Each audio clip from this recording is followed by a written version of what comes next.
We're back now with this growing firestorm over the crude tirade from Rush Limbaugh directed at a young woman caught up in the fight over birth control in Washington. Tonight, the anger is spreading. That young woman is speaking out on her own behalf, and Limbaugh is refusing to apologize. We get the latest from NBC's Ann Thompson. Today, Rush Limbaugh did not back down. What can I do to the women of America? What does it say about the college co-ed Susan Fluke, who goes before a congressional committee and essentially says that she must be paid to have sex? What does that make her? It makes her a slut, right? Makes her a prostitute. Then Thursday, if we are going to pay for your contraceptives and thus pay for you to have sex, we want something for it. And I'll tell you what it is.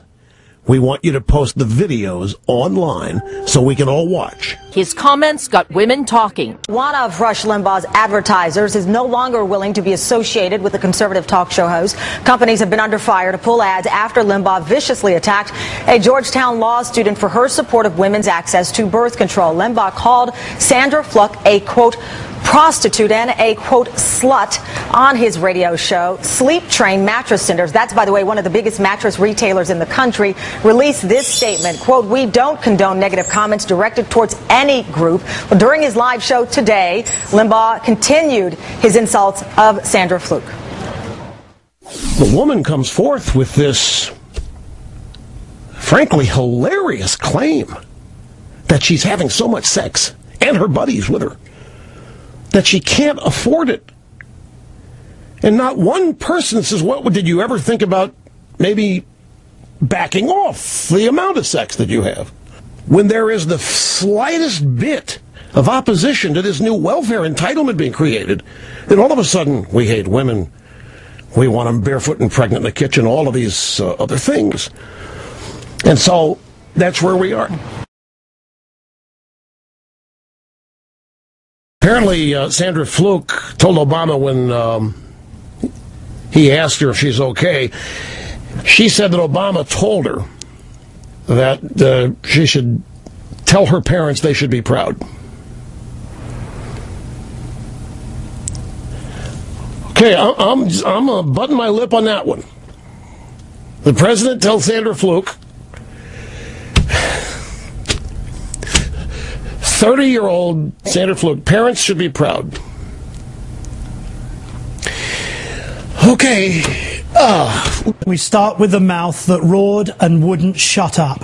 Rush Limbaugh simply couldn't resist using his enormous microphone to yet again berate, humiliate and denigrate a young woman who dared to testify about women's reproductive rights. So the woman comes forth with this, frankly, hilarious claim that she's having so much sex, and her buddies with her, that she can't afford it. And not one person says, what did you ever think about maybe backing off the amount of sex that you have? This comes just 24 hours after he compounded his contempt for Sandra Fluke, originally referring to her as a slut and prostitute. Rush's rant has taken the covers off a full-blooded war that the GOP has been fighting since they regained control of the House in 2010.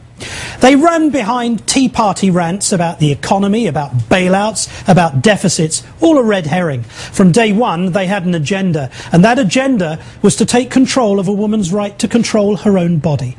And with Democrats demanding that Republicans condemn Limbaugh for referring to a law student as a slut and a prostitute, here's how Speaker Boehner's office responded to the controversy. Quote, the Speaker obviously believes the use of those words was inappropriate, as is trying to raise money off the situation.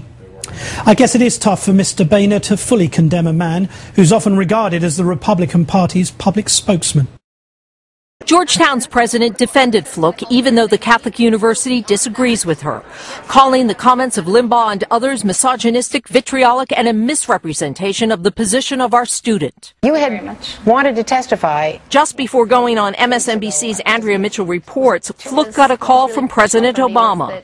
He said to tell my parents that they should be proud. She says they discussed the name she had been called, though not in explicit terms. He expressed his concern for me and his disapproval of this type of discourse. On social media, outraged men and women called for a boycott of Limbaugh's advertisers. Today, Sleep Train, Sleep Number, Quicken Loans, and AutoZone all pulled their ads.